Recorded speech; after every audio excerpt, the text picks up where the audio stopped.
Nell Ozell, and this is another in Florida Junior College's Worth Quoting lecture series. Our guest is writer Ellen Goodman. Her syndicated columns appear in almost 300 papers, including the Jacksonville Journal. She was awarded the Pulitzer Prize for her columns in 1980. She's the author of 3 books and makes frequent appearances on radio and television. Regular readers of Ellen's column know that she lives near Boston, is the mother of a 14-year-old daughter. She has recently remarried and moved into a new house.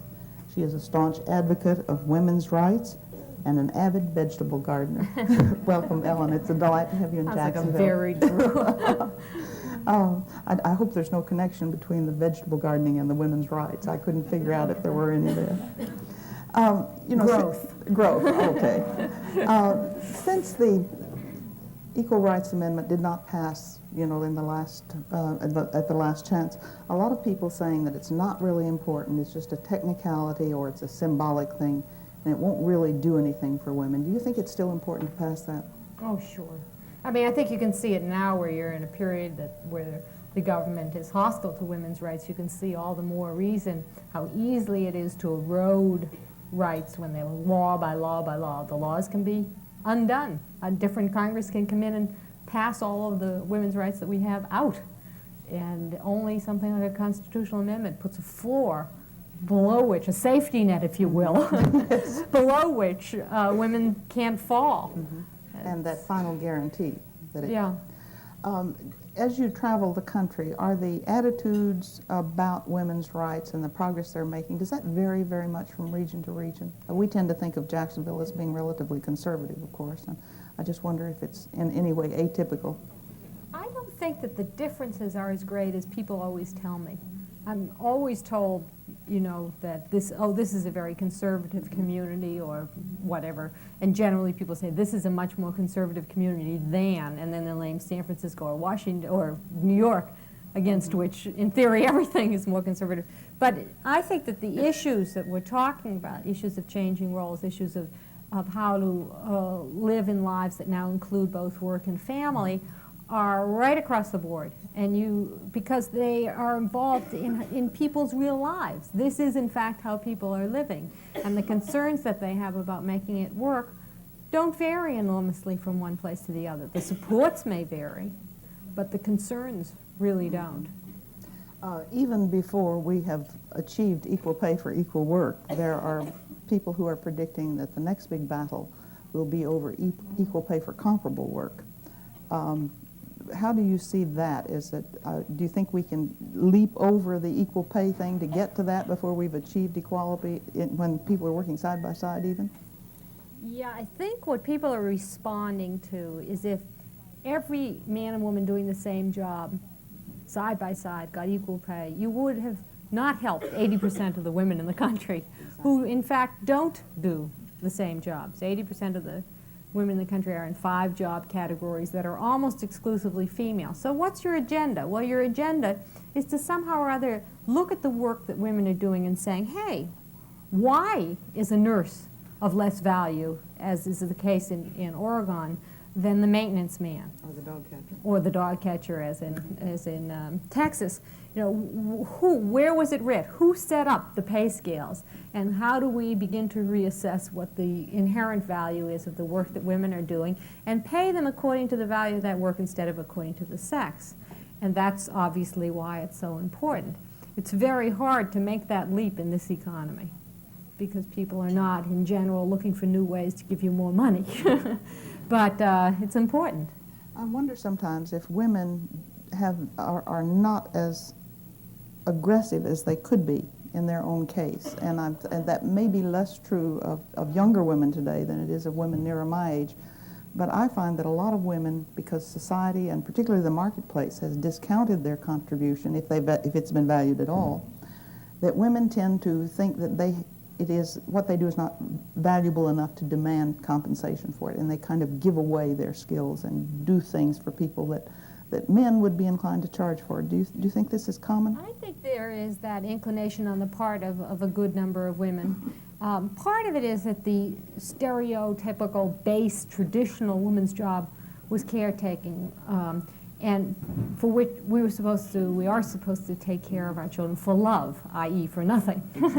And the more, taking care of people in general, social work, teaching, nursing, are jobs which are based on the concept of woman as nurturer. In fact, that's how those jobs were opened up to women, because they were advertised as, to the public. Women should do those jobs because they were nurturing. And as long as we consider them caretaking jobs, we consider them jobs you're supposed to do for love, we pay exactly what you get paid for love. And this is an inherent problem that women have when they look at their own work. And also you have to remember that women are part of a whole society that accepted a structure in which certain jobs were worth less. I mean, if you look at men's jobs and how people are paid, they're paid crazy relative to the social worth or whatever criteria also. I mean, why should a person who is watching the stock market ticker tape be paid more than the person who is dealing with the educational quality, our children's educational quality. So that everything, it isn't just women's jobs, but it is particularly. But I do think that women's kind of headset that has grown out of this past limits them to some degree. It's like men, if they are successful, kind of think that's due to their own talents and hard work and effort, and women tend to attribute it to luck. Yes. So. But we haven't said who's right. I mean, in fact, women may be right, and men may be egotistical rather than women being self-denigrating. Do you see any, this is such an amorphous thing that women are having to contend with these days, that is there any way to organize, or that women can kind of take an initiative to begin to make change occur more rapidly than it has been? I think that you need numbers. When you're the only woman in a situation, you're so vulnerable. In my own profession of journalism, for example, people criticize the women of a generation older than mine because they fell into the queen bee syndrome, that one woman held the job and she wasn't supportive or encouraging to other women coming up the ladder. Well, in fact, she was sensible, because only one woman was going to be let in. And if she didn't want to lose. Well, that isn't true now. And as women hit certain numbers, a critical mass, if you will, I think they're in a position, they're in power positions enough to keep opening the doors for others behind them, as long as they consider that part of the dues they owe, the agenda that they should bring with them. There are obviously a lot of women who get in there and just say, hey, I'm now a self-made woman and I did it all on my own, and hurrah for me, and can't you poor unwashed masses do it all on your own too? So it depends. I think there is the chance, as more women are in powerful positions in greater numbers, to open up the doors behind them. You have said that you are a history major and that you comment on the present and you're not good about the future. Yes. Despite that, I'm going to ask you if you would like to project when that critical mass is likely to occur. Are you hopeful that it will occur soon, or do you see it's still a generation or two away? Well, just it varies. There's no one way to put it, but let's say in the legal profession, for example, where not very long ago, 10 years ago, 15 years ago, there were 1, 2, a dozen women in a law school class. Now in many law school classes, there are 50% of women. That becomes a critical mass. And yet in other professions, you're still dribbling in, so the one by one. Progress is going to be uneven. Progress is uneven, has been uneven, and I expect it will be. This Reagan administration does not have a reputation of having been terribly friendly or supportive or helpful to women in their... What a benign way to put it. I'm being diplomatic. Hostile's another word.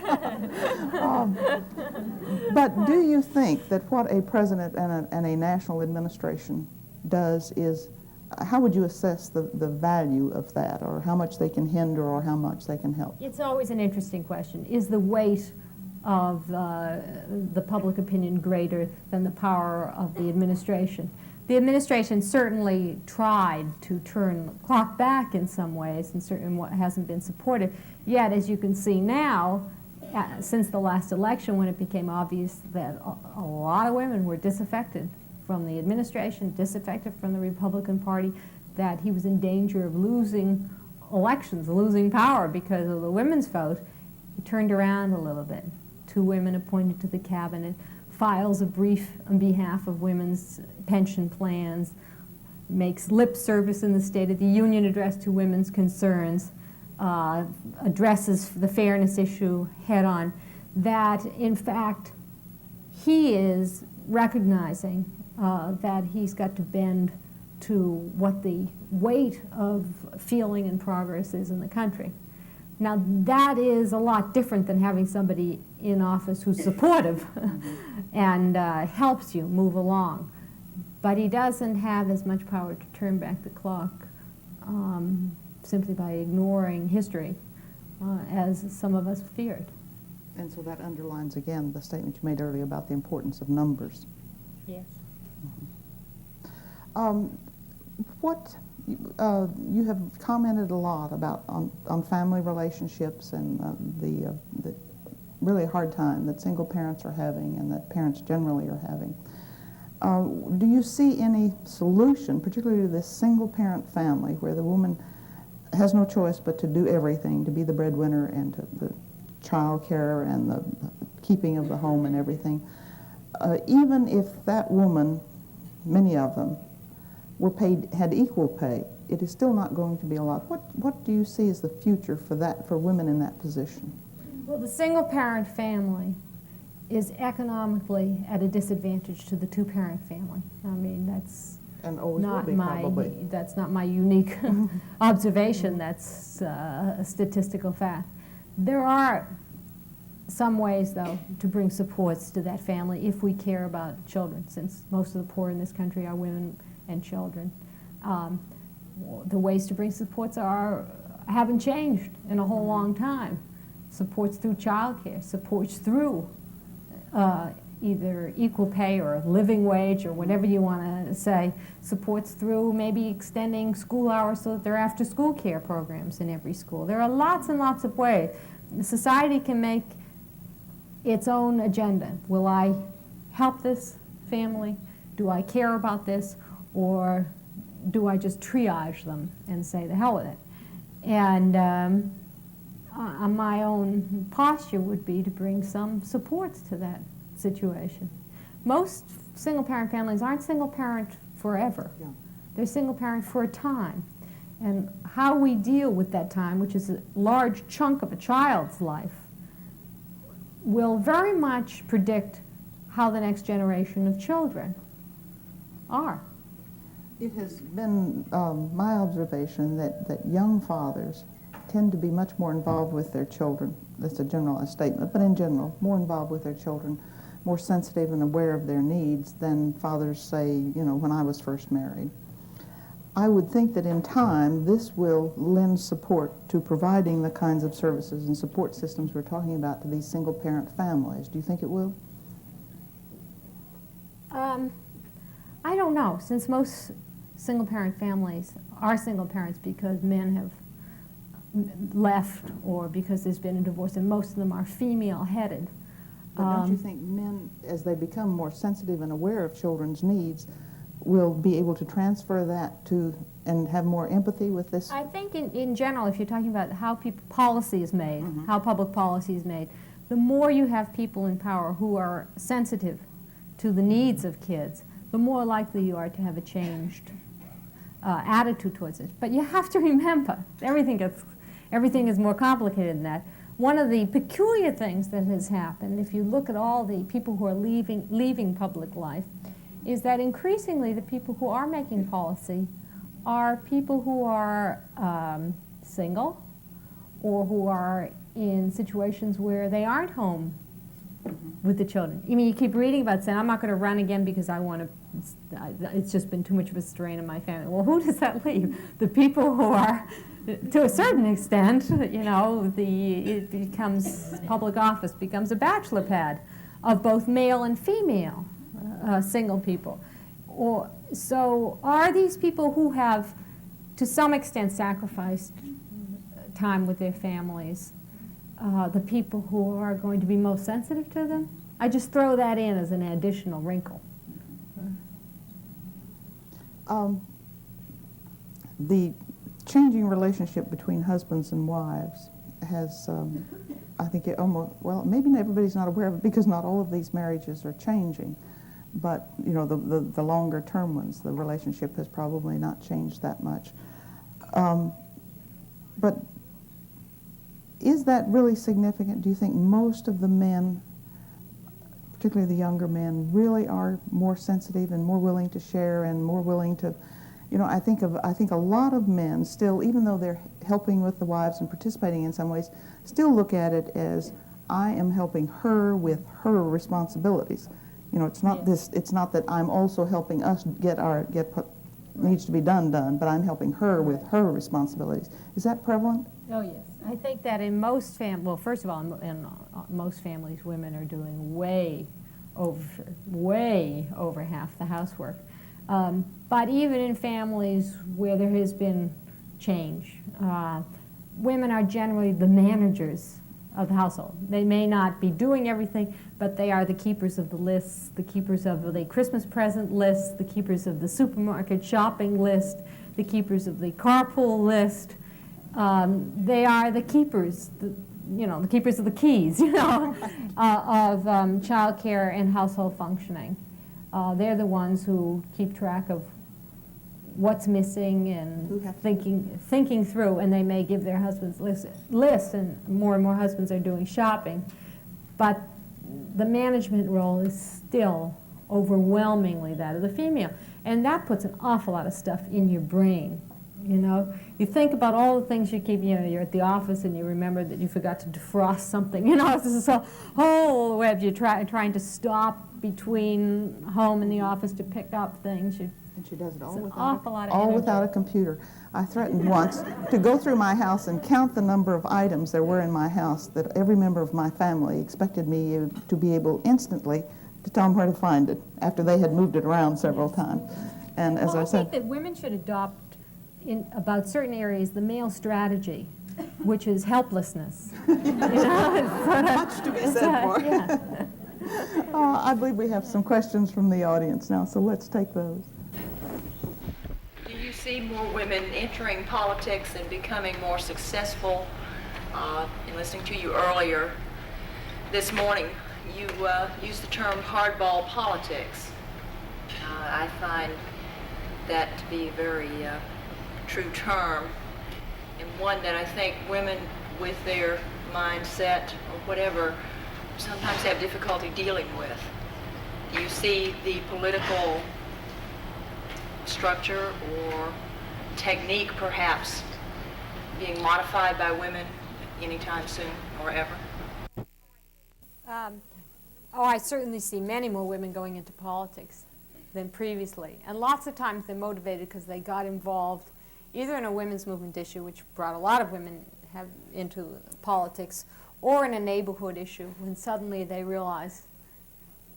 The big revelation is when you work in a state legislature or in a federal government, or you wander the halls, or you start talking to people in power, and you say, as they say in Chorus Line, I could do that. You know, anybody could do that, and two, dear God, they're awful. You know, I didn't know they were so bad, and somebody else has got to do this. That is one of the ways in which, if you ask a lot of women in politics, you know, how did, off the record, why they went into it, they said, well, I couldn't be any worse than. And the myth that somebody else knew what they were doing goes by the board real quick. And whether women will run for office or do it differently, I don't know. I think it is hard to set up. I mean, you have a structure in place, and whether you could completely revise the political structure so that you didn't have two people running against each other or something else, I doubt very much in the short run that would be possible. Do we have another question? Do you agree that single family or single person head of households is kind of an inefficient type of system? And would you comment on cooperatives, kibbutzim, alternatives to the single head of household family? I think it's too bad that more single parents can't adopt a network, if you will, I mean, of help. Somebody, we were talking earlier, said that mothers were the original network. Who was that? And that they have helped each other, taking care of each other's kids after school, carpools. And I think that single mothers, I would think that a lot of the stress could be alleviated by reaching out. But mitigating against that is, I think, our own American desires for privacy, for being in charge, for independence. And it's a struggle for a lot of single mothers between wanting some help and not wanting anybody to tell them what to do. And that struggle goes on for a lot of families. There are a lot of other parallel situations in which that's a struggle. But if you could get through that and get some supports, that would be very helpful. Another question? Keeping in mind your reply to the first question, do you harbor any aspirations for a political career? Bite your tongue. No. Another one over here. I have a question about your 14-year-old daughter. I wonder if there's not some danger in this movement that we're also in favor of, or we probably wouldn't be here, of role reversals. I have a 16-year-old who does not learn to cook because why should she? She's a girl. Why doesn't her brother learn to cook? She resists housework. I grew up a very properly trained Southern girl who was rather rebellious and was lucky, very lucky, the kind you were talking about a while ago. What do you do to keep that impressionable teenager from forgetting the good things about being a woman? You know, there are some good things about the situation we're in. It's not all bad. And she's very radical. It's funny because I thought you were going to say quite the opposite. That you know, I have friends who have been, fairly active in women's movement for many years, whose daughters are cheerleaders. You see, so there you are. Which is sort of a reverse rebellion. I think all you can say about teenagers is some way or other they're, putting it to you or whatever. And she's going to work that out. She's going to work that out. I wouldn't sweat it. If she hears you and if you're talking to her about those things, she'll settle down. I say with all the valor of the non-combatant. Okay, another question? You had a column recently about contracts, negotiating contracts with your teenagers, and I think you had sex and drinking and drugs. Would you address that for a second? I was writing off of what I think is a very interesting contract that was written in some Massachusetts schools, and there's a movement spreading across the country.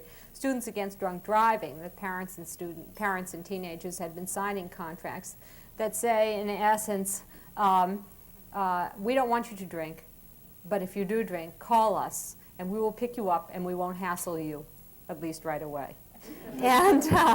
And I think that it's a deal struck between the generations which can be applied in many other things. We don't want you to do thus and so, but if you are going to, don't get killed, don't get pregnant, don't get hurt. That our main agenda as parents is not to be judgmental, but to protect you at some level. And we're willing to have a series of backup positions, not happily, but we're willing to do that, and there are a group of contracts which I think parents are more willing to have with their kids than probably kids know about, or certainly than the society suspects. Okay, another question? We seem to be savoring the nostalgia of columns that we all know and love. Would you address the one on turning 40?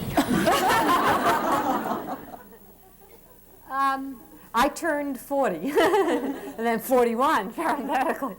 And I was just trying to say what it's like to be middle-aged, which is to be in the middle of aging parents and growing children, and at a point in my own life where I was very conscious of the pressures and pleasures on both sides.